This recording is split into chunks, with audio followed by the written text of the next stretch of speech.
और बिलखुसूस ये जो ससुराल का माशरा है, माजरत से कहूँगा, इंतहाई ज़ालिम माशरा है। मैंने कैम्ब्रिज यूनिवर्सिटी की एक रिसर्च पढ़ी है, वो कहते हैं 60% बच्चियाँ ससुराली रवैयों की वजह से दुखी हैं। बहू से चीनी का कप टूट जाए ना, क्या औकात है उसकी, चीनी का कप टूट जाए तो रवैये देखने वाले होते, घर से लाई होती तो तुझे कदर होती, जो माँ ने दिए वो इस्तेमाल कर। अगर किसी बात पे झगड़ा हो जाए तो हम कहते हैं बुला दे पिछने नु, बूढ़े माँ बाप सामने बैठे होते, तड़ तड़ जुबान चलती है। मैं जवानों से मुखातिब हूँ, मेरे रसूल फरमाते 3 बाप हैं तुम्हारे, एक जिसने जन्म दिया, एक जिसने तालीम दी, और तीसरा वो जिसने तुम्हें अपनी बेटी दी। ससुर बाप होता है दोस्त। हम छोटी छोटी बात पे रुसवा नहीं करते, बुला असिया इनू अगे ला के ले जा, ये मेरे वाली नहीं, ये बात करते शर्म नहीं आती? 6 बच्चों की माँ है तुम्हारी, ये मेरे वाली नहीं। और तू तो कह के सारी रात खराटे भरता रहा ना, लेकिन उन बूढ़ों से पूछ जो सारी रात मुसल्ले पे तड़पते रहे, या अल्लाह मेरी बेटी का घर बचा लेना। हम छोटी छोटी बात पे जलील कर देते हैं, तड़ तड़ जुबान चलती है। और फिर बूढ़े बेचारे क्या करते हैं, सर से पगड़ी उतार के बूढ़ी माँ चादर रख देती है, हाथ जोड़ के कहते माफ कर दो जी। अच्छा, फिर शर्म भी नहीं आती। देखिए, आपने शिकायत ही करनी, थोड़े से मुहज़्ज़ब अंदाज में करो ना, कि बेटी है, आप भी समझाएं, हम भी कहते हैं, लेकिन बात नहीं मानती। कुछ किसी अच्छे तरीके से कहना चाहिए ना। और यकीन जानो, ऐसी रौनक होती है लहजों में, इसको आगे लगाओ और ले जाओ, ये हमारे वाली नहीं। और बूढ़े हाथ जोड़ दे, माफ कर दो जी। और फिर आगे से कहते ये आखिरी बार आइंदा हुआ तो उसको अपने घर में रखना। और फिर वो बेटी के आगे भी हाथ जोड़ते, पुत्र साढ़े चिट्टियां वाला लोवे, सुर्ख जोड़ा पहन के आई थी, सफेद पहन के कब्रों में चले जाना। वो भी हैरत से माँ बाप को देखती कि मैंने तो बुलाया किस लिए था, या यहां आए किस लिए थे। मेरी फेवर में बोलेंगे, लेकिन ये भी मुझे यहां मरने की दावत दे रहे हैं। ये मुझे 2 वक्त का खाना नहीं दे सकते, ये एक चारपाई नहीं मुझे दे सकते सोने के रहने के लिए। वो बेटी को समझाते हो, पगली तेरी 2 बहनें घर में बैठी हैं, अगर तू तलाक लेके आ गई तो उनका रिश्ता कौन देखने आएगा। हम जबकि कोई बात होती तो हम कहते जरूर ये कोई ना कोई गलती होएगी। और कभी उस कमीने से भी पूछो जिसने तलाक दी है।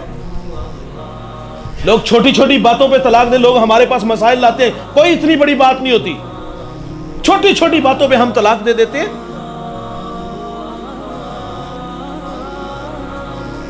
और कुछ बेटियां ऐसी होती हैं, मारे तो खाती हैं, दुख तो सहती हैं, लेकिन ताने भी सहती हैं। कुछ बेटियों के बाप शराबी होते हैं, माजरत से कहूंगा, कुछ बहनों के भाई शराबी होते हैं।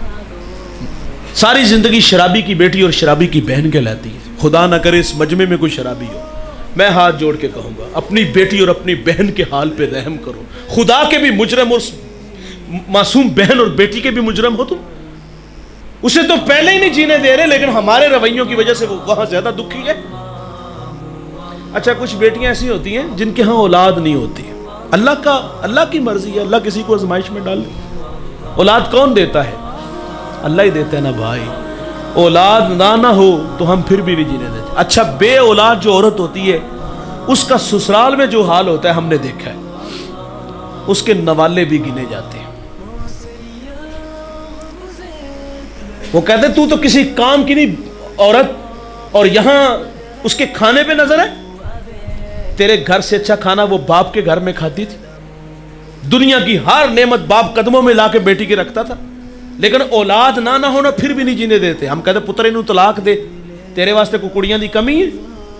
टिश्यू नहीं भाई, यूज किया और फेंक दिया, गुड्डी गुड्डे का खेल नहीं। और हमारे जवान भी कहते तू मेरी वजह तो रह रही है। तू कौन होता है रखने वाला? तेरे नसीब में नहीं औलाद तो उसका क्या कसूर है? औलाद ना हो तो नहीं जीने देते, और अगर औलाद हो तो सिर्फ बेटियां हो, फिर भी नहीं जीने देते। अल्लाह से मैंने दुआ की, अल्लाह मुझे बेटी देना।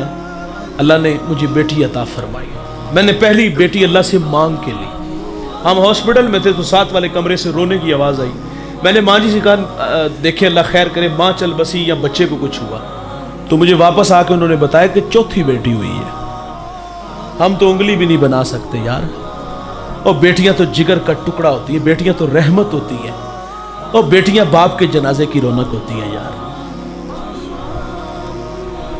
बेटियां हो तो नहीं जीने देते, औलाद ना हो तो नहीं जीने देते, छोटी छोटी बातों पे रुसवा कर देते हैं। यार इज्जत देने वाला माहौल बनाओ ना घरों को। मैं एक घर का झगड़ा था, मैं भी वहाँ मौजूद था, बात सुनी, कोई इतनी बड़ी बात नहीं, मैंने कहा चलो जी माफ़ कर दो। उस बुढ़िया के पाँव से जूता उतरा और उसके भाई के मुंह पे उसने फेंका और आवाज़ क्या आई, जुत्ती पूरी आई, आई ना आई तो ला के सट छड़ी। कोई मर्द बात करता तो बहस की जा सकती थी, एक औरत के बारे में कह रही। अल्लाह के रसूल सल्लल्लाहु अलैहि वसल्लम औरत को इज्जत देते हैं। सैयदा आयशा पानी नोश फरमा रही है, फरमाया इसमें बचा लेना, कुछ बचा लिया गया। फरमाया अब ये बताएं कि आपने कहाँ होंठ रखे? अर्ज़ की हुजूर यहाँ रखे, मेरे मोहम्मद वहीं लब रख के पानी पीते हैं। हुजूर औरत को इज्जत देते हैं, ये पाँव का जूता कह रही है।